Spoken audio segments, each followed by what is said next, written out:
Ladies and gentlemen, you know what? Everybody knows how important the black vote is.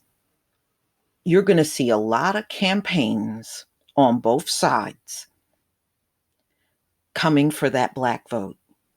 They are not driving for any other group more than they are driving for the black vote. And Trump is no exception. He wants the black vote too. So now they have a campaign and it's called Black Voices for Trump. So Trump campaign makes a pitch to black neighborhoods.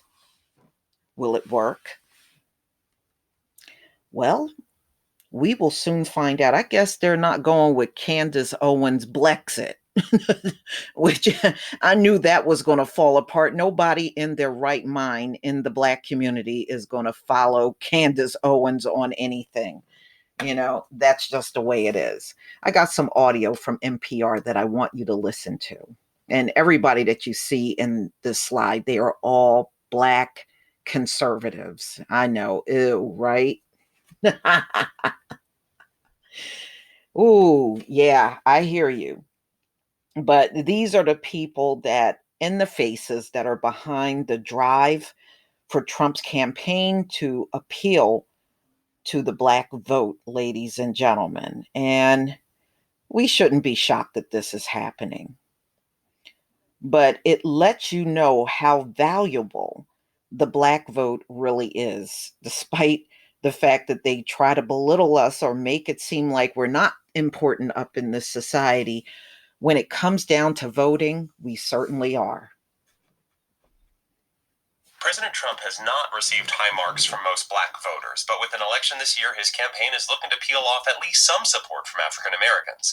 NPR White House reporter Aisha Roscoe traveled to Milwaukee to see how that effort's going. I need thee. Jerome Smith is a black pastor and a Republican. That's him opening a Trump campaign event in Milwaukee, a city the Republican Party had written off for years.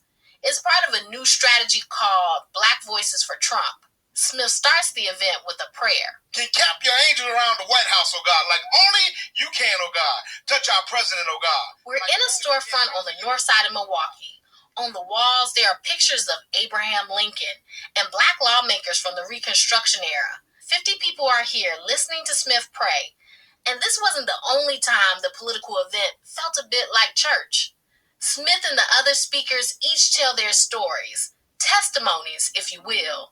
They talk about what it's like to be a Republican when most African Americans are Democrats. There's a lot of friends I've lost along this journey, but I figured out something. I ain't never lost a friend that I didn't have. Amen? The campaign wants to set up offices in black neighborhoods in states with tight races, like Wisconsin, where Trump won by less than a percentage point. Getting more black voters could seal the deal for him this time. Cecilia Johnson is a black Republican activist. She tells her story about making the switch to the GOP. A lot of people just looked at it as a betrayal of my blackness. Maybe, you just really hate black people. You're not going to tell me I hate my mama now. That's what you're not going to do, okay? Johnson says Trump does not get enough credit for the First Step Act, which lowered sentences for some drug offenses. And this is something that the black community has talked about since I was a little girl, and then we finally get it, and we're just sitting there folding our arms like, oh, but then what about this? What about that? What about that? It's not good enough. Criminal justice reform, low black unemployment, and support for historically black colleges, those are the issues that the campaign hopes to drive home. Trump's been making this case. Here he is at the White House celebrating Black History Month. Black American unemployment has reached an all-time low. In the history of our country, it's the best we've ever done. That crowd was all in, but Trump only won 8% of the black vote last time. Democrats know what Trump's trying to do, so they're determined to retake Wisconsin, and that means making sure black voters turn out. One progressive group has been working on this since 2017. Black Leaders Organizing for Communities, or BLOC, has been knocking on doors and talking to thousands of people.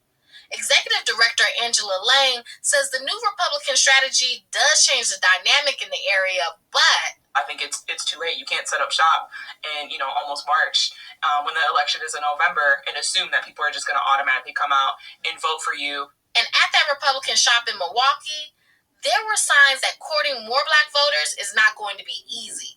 The office was vandalized shortly after it opened last month, and many people at the Black Voices for Trump event seem to be politically connected, not necessarily voters curious about making a switch. At a Milwaukee shopping center before the event, I caught up with Quinn Taylor. He says he's open to voting for Republicans. They speak more prosperity, like faith base. They're strong. Taylor is the perfect target. He's 39. He helps run a local Facebook group about Black-owned businesses, and he was at the event. He backed former President Barack Obama, but sat out in 2016. He tells me he's now an independent, but he's not sold on Trump. I don't like a lot of the comments that he makes.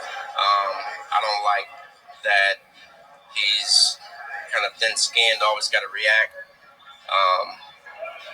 I don't like how he treat women. I don't like a lot of the racial comments that he made. Taylor's not alone. More than 8 in 10 Black Americans say they believe Trump is a racist. That's according to a Washington Post Ipsos poll. Taylor says this might be his first year not voting for a Democrat. Still, he has some reservations about Trump. Supporting the Republican Party fully, to me, is still supporting Trump. That's the decision that I'm really stuck on. Can I really make that commitment? Can I really make that change? So there's still some convincing to do. Aisha Roscoe, NPR News, Milwaukee. The book publisher has shed... All right, you heard that. Yeah, I mean, quite naturally, a lot of Black people are not going to be sold on Trump. Let's face it, politically, they have not done very much for the community. When you name unemployment, that's debatable. I mean, unemployment is really not that low. When you say those words, it may sound good, but if you actually come within the community, there's a lot of Black people that are not working. And remember, once you fall off the unemployment rolls, you're not counted anymore. So any numbers this government puts out is not going to be accurate. Number two, there's a lot of people in the Black community that are not criminals. So when you just talk about criminal reform, that's nothing to the vast majority that don't have criminal records. So it's like, try again. Can y'all talk about anything else to the Black community? And education, HBC, yeah, it's always the same things over and over. But, just like the Democrats, Trump will never, ever touch on reparations. And that is the hot topic in the Black community. So as you can see, both sides really don't care enough about us to even talk about reparations. And we know on the Democratic side, Joe Biden and Bernie Sanders, please. And Jim Crow Joe and Bernie, it's too divisive. Sanders, come on. Those two has-been old men. That's the last thing they want to look at as far as the Black community is concerned. If they can still pull off benign and neglect, that's exactly the direction they're going to be headed in. They don't want to do anything for us. It's very obvious. If Bernie Sanders and Joe Biden, if they had real plans for the Black community, we would have heard it by now. It's the same thing that we have heard over and over every single election cycle. They want to come to your Black church. They want to clap their hands and sing with you. But when they get elected, they get in office and they work against the community. Well, that's not going to go down this time. Many Black people are set to just turn the other way when this election season comes. and not willing to vote for any evil, especially if it's not for us. Trump is really just doing the same thing we've seen any other president do politically. Really, he hasn't done anything really different. It's not like less Black people are going to jail for petty crimes. They're still stuffing us in there for marijuana possession. And it's not like the cops are treating us better. We still get treated like crap by the police in this country. So I don't really feel that my life changed because Trump is in office is no different than any other president as far as I'm concerned. But y'all, please tell me what you think about this story. Black voices for Trump. Please leave your comment and subscribe. Don't forget to hit on the notification bell, and I'll see you on the next video. Peace, family.